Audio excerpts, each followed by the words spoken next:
I've checked with a couple of the blokes who have been here before, and they said it was between here and the Bird Observatory. It was all along the beach for about 30 kilometres. But we've encountered some small headland where the water is lapping at the base of it. So, you know, we've already got wet feet back there. I'm not sure if the tide's coming in or going out, but I've just got out of the vehicle. I'm going to go walk forward just to see what I can see around the point. No sense driving up to it only to find out that, you know, you're snookered. We'll see what we go and see. I don't think it's worth the risk. Further up, there's some more headland, and that looks worse.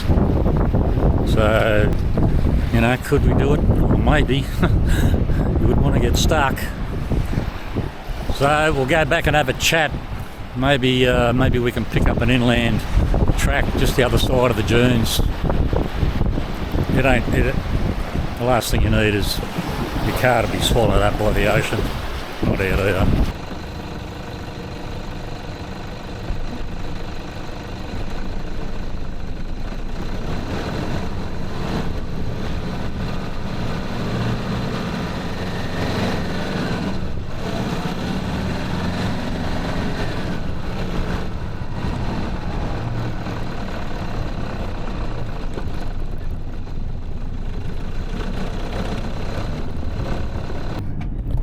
Just turned around, and in fact Richard and I have changed places. I'm now tailing Charlie, he's up the front.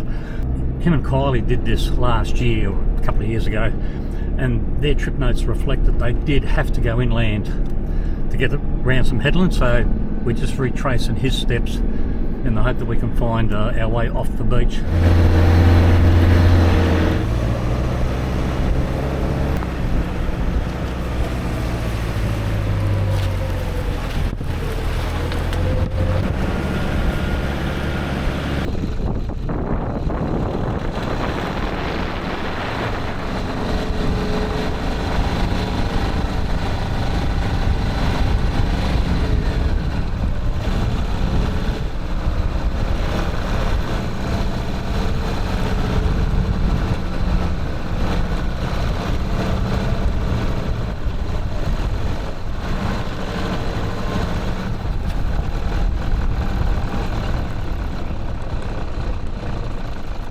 Right, we're clear of the beach.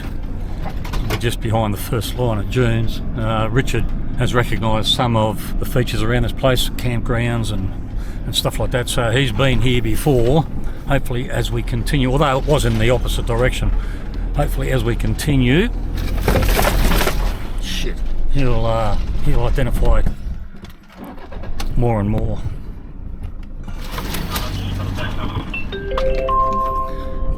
Yeah, I was in the wrong gear and stalled it, mate. The thing that complicates everything is that Megan's running real low on fuel, and when I say real low, I mean real low. Hers is the only unleaded car within the group. We have doubts as to whether we'll make Cocklebiddy. Alright, we're back on the beach now. That was about 9 kilometres that we had to go inland to bypass that headland. But looking as far as the eye can see, up to a point, that is a point on the landscape, yeah, it looks like all white sand. There's a lot of seaweed here, and I believe on the last trip these guys made, one guy actually got stuck in there. So we'll just take it easy going through this patch.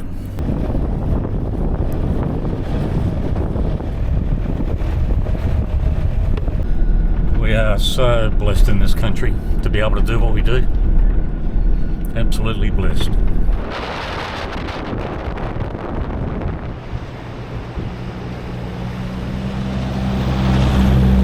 Well, we're not far from the Eyre Bird Observatory now. That used to be a former telegraph station, and don't ask me what they do there. It's run by volunteers for weeks or months at a time. People sign up to administer the place. They obviously don't. They obviously do some form of research there, but I'm not the guy you should be asking. Look it up on Google, something will come up. So yeah, not far to go now. We'll be there before lunch. We were there previously, and one of the blokes there gave us a bit of a cook's tour, gave us a bit of the history of the place, which was very informative. And there was also a self-guided walk, which we may end up doing, because we have time on our side now.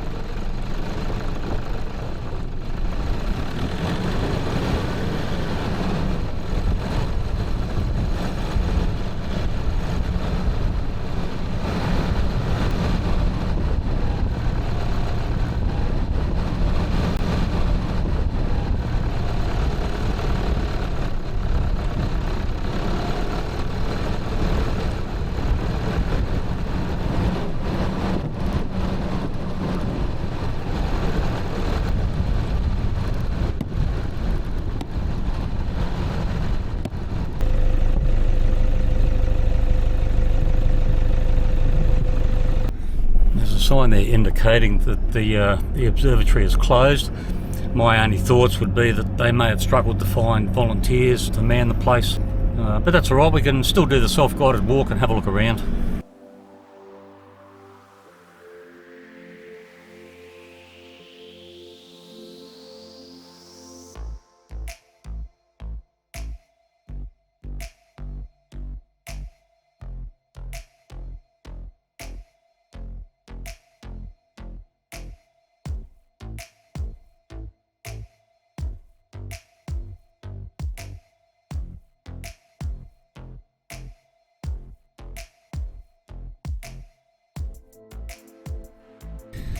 Well, the reason why it's closed is there was a volunteer here who had an accident and sort of hurt her back quite badly, and they had no systems in place, no policy on just how to medevac her out. And she lay on the beach for about 10 hours and wasn't medevaced until 4 a.m. So that's why it's closed, while they get their shit in one sock and come up with some policy direction as to, if it happens again, what then. There were a couple of people here and they've allowed us to do the self-guided walk, but the place is effectively closed for business. We'll be here for a couple of hours. Some people can go and have a look at the walk, and we'll have lunch and then leave. Right, we're just here at the Eyre Bird Observatory. We'll be here for a couple of hours and allow the people to have some lunch and go for a bit of a look-see. I'm not sad to be off that track. We've been on that track now for probably, 4 days, I guess. And it wasn't until this final stretch coming along the coast that it made me realise just how fortunate we are here in Australia to do that sort of thing. Very lucky indeed.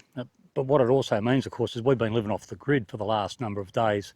And in fact, since we left Perth, most of the bush camps where we are, you've got no Telstra signal, no nothing. So it's good to be able to be self-sufficient and to be able to do that.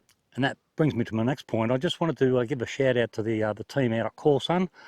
Before I left Perth, they reached out to me and said, "Steve, we know you like going bush."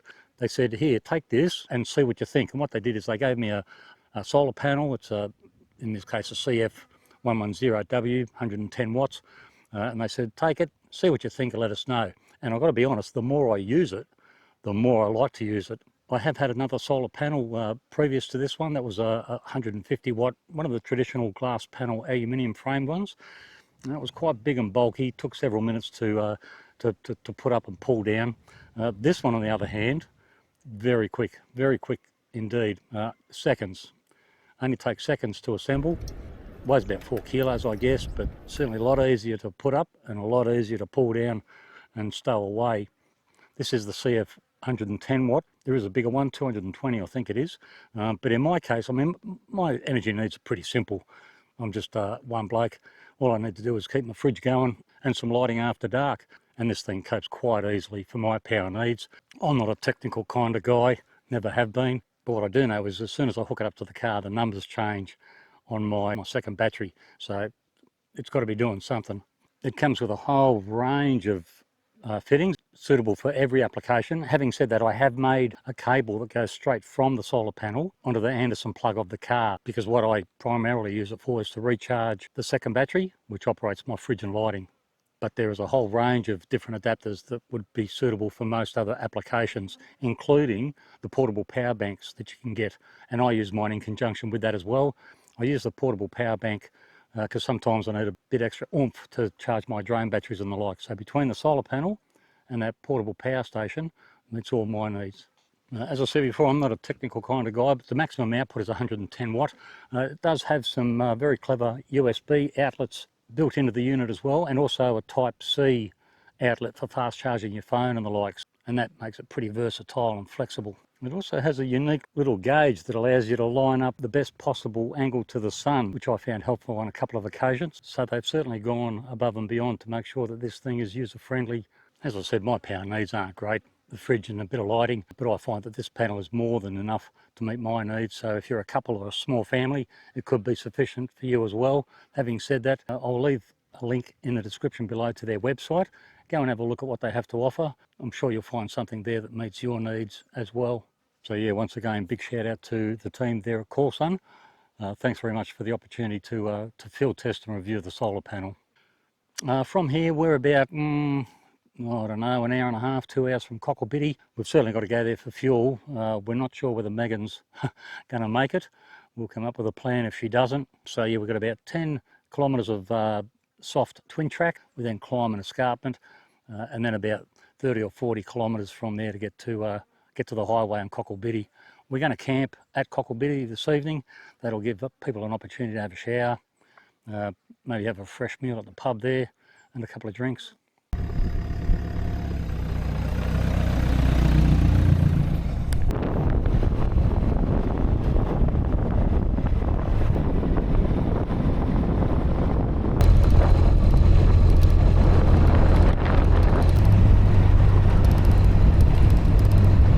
We're just about to start to climb the 300 meters, turn left. We're just about to start to climb the escarpment, which will get us onto a relatively good formed gravel road. Megan's just come over the airways and said that her fuel light has come on, and the next stage is the fuel light will start to flash. The next stage after that is she runs out of fuel. So we've got 37 kilometres to the next fuel stop. This will be a good test.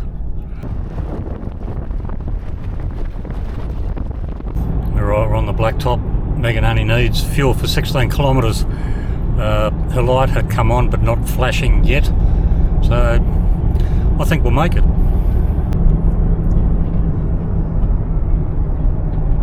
Well, I think we're going to make it. I never thought I'd be excited to see Cocklebiddy.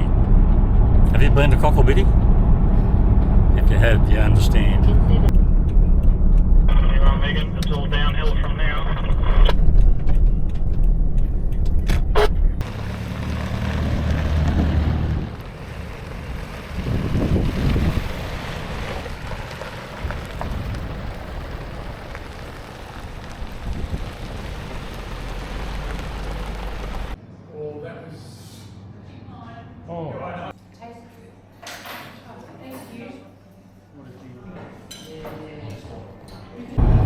Right, we've left and we're actually heading east now for about 11 kilometres to a turn-off, and then head north, heading towards what used to be a railway siding, a place called Hague. I haven't done that road or track before, so that's why we're doing it. We've said goodbye to both Barb and also Megan and her mum Camille.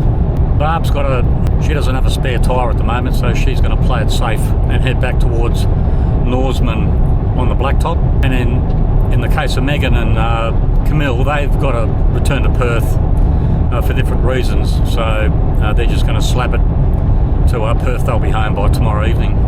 Us today, as I said, 11 kilometres, then head north to the Trans Australian Railway line. From there we'll start heading west towards Rawlinna and maybe further west again to Xanthus. We'll see how we go. Yeah, I've missed the turn off. It's not easily distinguishable, certainly not signposted, so I'll have to do a U-E and go back.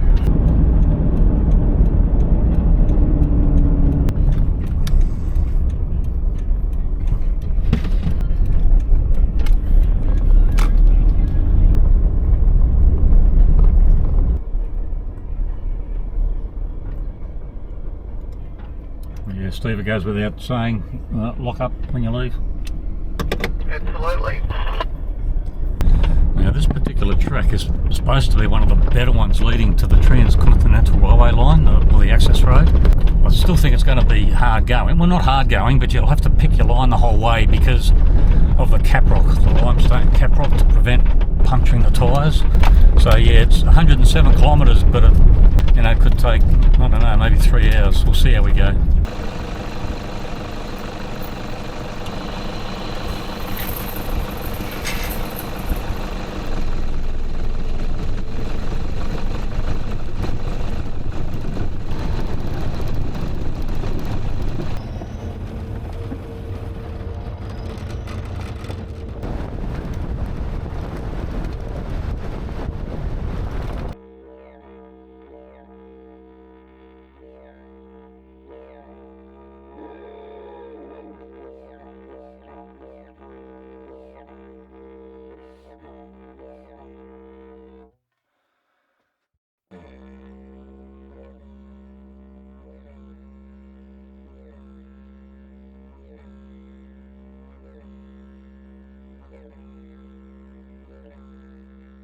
Well, we've been on this track for over a couple of hours. We still have a while to go. We're going to have to pull over and have a bite to eat, because I mean, it's got to eat regardless. We don't have a lot of options as to where we're going to pull up. It's pretty featureless, barren terrain, so we'll just pull up in an area that gets us off the track a little bit in case somebody else comes down, although it's pretty unlikely.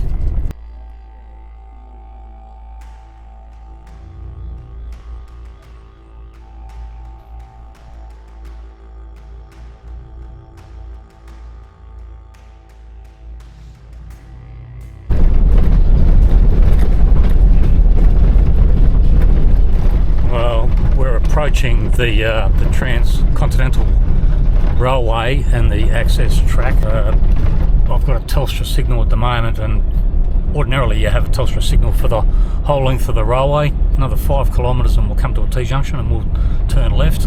There's nothing any more left at Hague. It used to be a railway siding. There's nothing there now.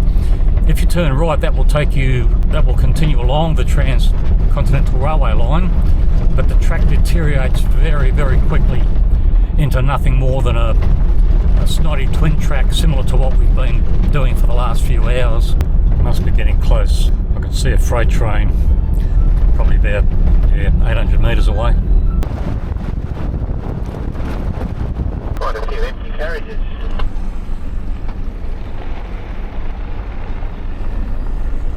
Right, straight away the road's improved, and I knew that. I've been along this stretch before, but as I said, if you turned right, it deteriorates very, very quickly into no more than a snotty twin track. From here, we'll make our way. Waiting for another train to come through the other way. We'll make our way to Rawlinna. It's about 72 kilometres, hopefully less than an hour. Well, we're approaching Rawlinna. This was where the Nullarbor muster was supposed to be held only a few days ago on the weekend. It was cancelled at short notice by the organisers because of lack of ticket sales, and also the fuel crisis was probably impacting people's ability to get there. There's still quite a bit of infrastructure left here. There was a small community here up until a number of years ago, and this is one of the last sidings that actually remains pretty much intact. We'll pull over here just to have a bit of a stretch and a walk around the vehicles, and then we'll keep heading west. We're just going to go to the showground where the muster would have been held, just to see if there's any activity there.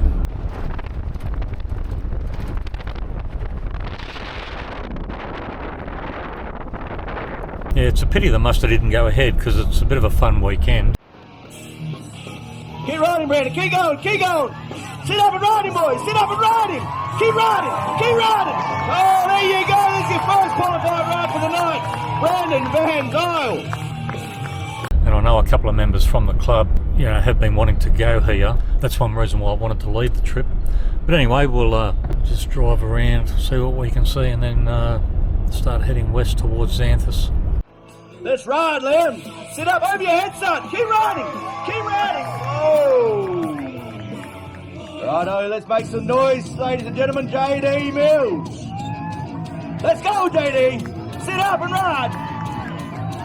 Keep going. Oh.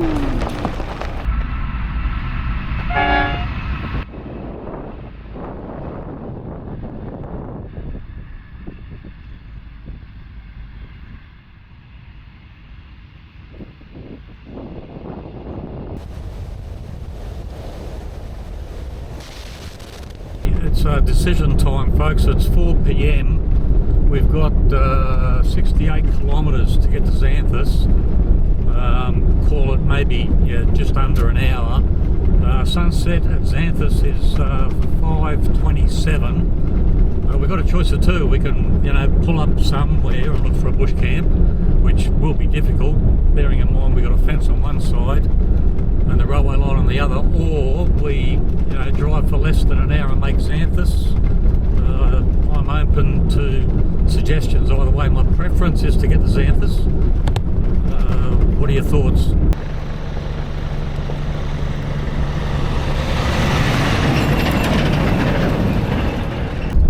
Horrible time of the day to be driving directly into the sun.